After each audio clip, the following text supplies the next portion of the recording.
സങ്കീർത്തനം 4. എൻ്റെ നീതിയായ ദൈവമേ, ഞാൻ വിളിക്കുമ്പോൾ ഉത്തരമരുളണമേ. ഞാൻ ഞെരുക്കത്തിലിരുന്നപ്പോൾ നീ എനിക്ക് വിശാലത വരുത്തി. എന്നോട് കൃപ തോന്നി എൻ്റെ പ്രാർത്ഥന കേൾക്കണമേ.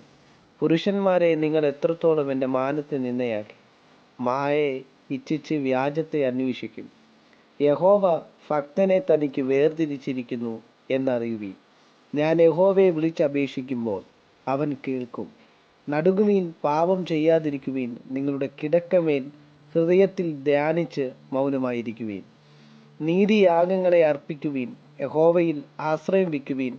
നമുക്ക് ആര് നന്മ കാണിക്കും എന്ന് പലരും പറയുന്നു.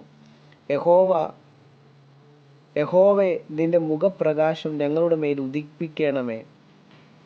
ധാന്യവും വീഞ്ഞും വർദ്ധിച്ചപ്പോൾ അവർക്കുണ്ടായതിലും അധികം സന്തോഷം നീ എൻ്റെ ഹൃദയത്തിൽ നൽകിയിരിക്കുന്നു. ഞാൻ സമാധാനത്തോടെ കിടന്നുറങ്ങും. നീയല്ലോ യഹോവേ എന്നെ നിർഭയം വസിക്കുമാറാക്കുന്നത്. സങ്കീർത്തനം 4 ദാവീദിൻ്റെ മനോഹരമായ ഒരു സന്ദേശം. ദാവീദിൻ്റെ മനോഹരമായ ഒരു സങ്കീർത്തനമാണ്. ഇന്ന് നമ്മൾ ചിന്തിക്കാൻ പോകുന്നത് 4-ാം സങ്കീർത്തനത്തിൻ്റെ 3-ാമത്തെ വാക്യമാണ്. യഹോവ ഭക്തനെ തനിക്ക് വേർതിരിച്ചിരിക്കുന്നു എന്ന് അറിയുവീൻ.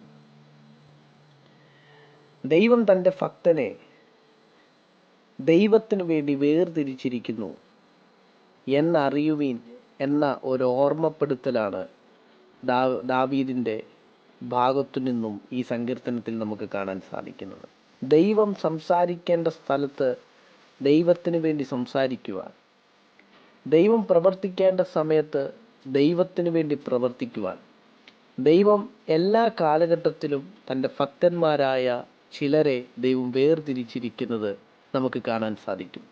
ബൈബിളിൽ പല സ്ഥലങ്ങളിലും അങ്ങനെയുള്ള സാഹചര്യങ്ങളെ നമുക്ക് കാണാൻ സാധിക്കുന്നു. ചിലരെ ദൈവം പ്രത്യേകമായി സ്പെഷ്യലായി അനോയിൻറ്റ് ചെയ്ത് മാറ്റി നിർത്തി ദൈവം ചിലരെ സ്പെഷ്യലായ ചില ഗിഫ്റ്റുകൾ നൽകി ദൈവം ചിലരെ ഉപയോഗിക്കുന്നത് നമുക്ക് കാണാൻ സാധിക്കും. ഒരു കാലഘട്ടത്തിൽ ദൈവത്തിനു വേണ്ടി പ്രസംഗിക്കുവാൻ, മാനസാന്തരം പ്രസംഗിക്കുവാൻ ദൈവം ഒരു നോഹയെ തിരഞ്ഞെടുത്തു. ബഹുജാതികളുടെ പിതാവാക്കി മാറ്റുവാൻ ദൈവം ഒരു അബ്രഹാമിനെ തിരഞ്ഞെടുത്തു. വാഗ്ദത്ത സന്തതിയായ ഇസഹാക്കിനെ ദൈവം തിരഞ്ഞെടുത്തു. സ്വപ്നത്തിൻ്റെ തലമുറയെ ജനിപ്പിക്കുവാൻ ദൈവം ഒരു യാക്കോബിനെ തിരഞ്ഞെടുത്തു. ഇസ്രായേൽ ജനത്തെ, ഗോത്രത്തെ തിരഞ്ഞെടുക്കുവാൻ ദൈവം ഒരു യോസേഫിനെ തിരഞ്ഞെടുത്തു. ഇസ്രായേൽ ജനത്തെ നയിക്കേണ്ടതിന് ദൈവം ഒരു മോശയെ തിരഞ്ഞെടുത്തു. ദൈവത്തിന് ഓരോ കാലഘട്ടത്തിലും തൻ്റെ പദ്ധതിയെ ജനത്തിന് മുമ്പാകെ ലോകത്ത് നിറവേറ്റുവാൻ ദൈവം ഓരോ കാലഘട്ടത്തിലും പ്രത്യേക ദൗത്യത്തോടുകൂടി ദൈവം ചിലരെ തിരഞ്ഞെടുത്തു എന്ന് വിശുദ്ധ ബൈബിൾ പഠിപ്പിക്കുന്നു. ഇവിടെ ദാവീദ് പറഞ്ഞതുപോലെ ദൈവം, യഹോവ തൻ്റെ ഭക്തന്മാരെ വേർതിരിച്ചിരിക്കുന്നു. ദൈവം ഒരു വ്യക്തിയെ വേർതിരിക്കുമ്പോൾ ആ വ്യക്തിക്ക് ദൈവം ഒരു സ്പെഷ്യൽ മിഷൻ കൊടുക്കുമെന്ന് വിശുദ്ധ ബൈബിളിലൂടെ നമുക്ക് കാണാൻ സാധിക്കും. ദൈവമാണ് ഒരുവനെ വേർതിരിക്കുന്നതെങ്കിൽ അവനെ ലോകത്തിന് തടയാൻ കഴിയത്തില്ല, തകർക്കാൻ കഴിയത്തില്ല. ദൈവം ഒരുവനെ വേർതിരിച്ച് ഉപയോഗിക്കാൻ തുടങ്ങിയാൽ ഈ ലോകത്തിലെ അധികാരങ്ങൾക്കോ ഈ ലോകത്തിലെ സാഹചര്യങ്ങൾക്കോ വിമർശനങ്ങൾക്കോ അവനെ ഒതുക്കുവാൻ സാധിക്കുകയില്ല. എന്നെ കേൾക്കുന്ന ചില ശുശ്രൂഷകന്മാർ എന്നെ കേൾക്കുന്നുണ്ട്.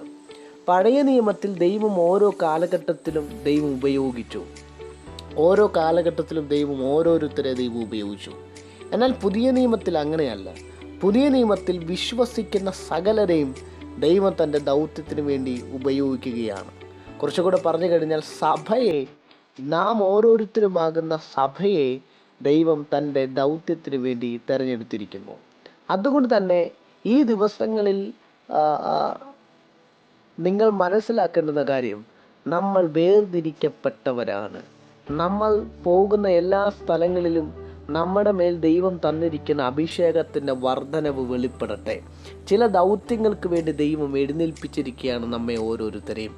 ആദ്യകാലങ്ങളിൽ ദൈവം തൻ്റെ ഭക്തന്മാരെ എഴുന്നേൽപ്പിച്ചിരിക്കുന്ന അതേ പദ്ധതിക്ക് വേണ്ടി അതേപോലെ തന്നെ ദൈവം ഈ കാലഘട്ടത്തിലും തൻ്റെ ഭക്തന്മാരാകുന്ന ദൈവജനത്തെ പുതിയ അഭിഷേകം നൽകി ആമേൻ അധികാരങ്ങൾക്ക് കീഴടങ്ങാൻ പറ്റാത്ത, വിവാദങ്ങൾക്കോ അധികാരങ്ങൾക്കോ വാഴ്ചകൾക്കോ ഒന്നും തകർക്കാൻ കഴിയാത്ത ദൈവിക തലമുറയുടെ രംഗപ്രവേശനം ഈ നാളുകളിൽ ദൈവത്തിൻ്റെ സഭ കാണാൻ പോകുന്നുവെന്ന് യേശുവിൻ്റെ നാമത്തിൽ ഞാൻ വിശ്വസിക്കുകയും പ്രാർത്ഥിക്കുകയും ചെയ്യുന്നു.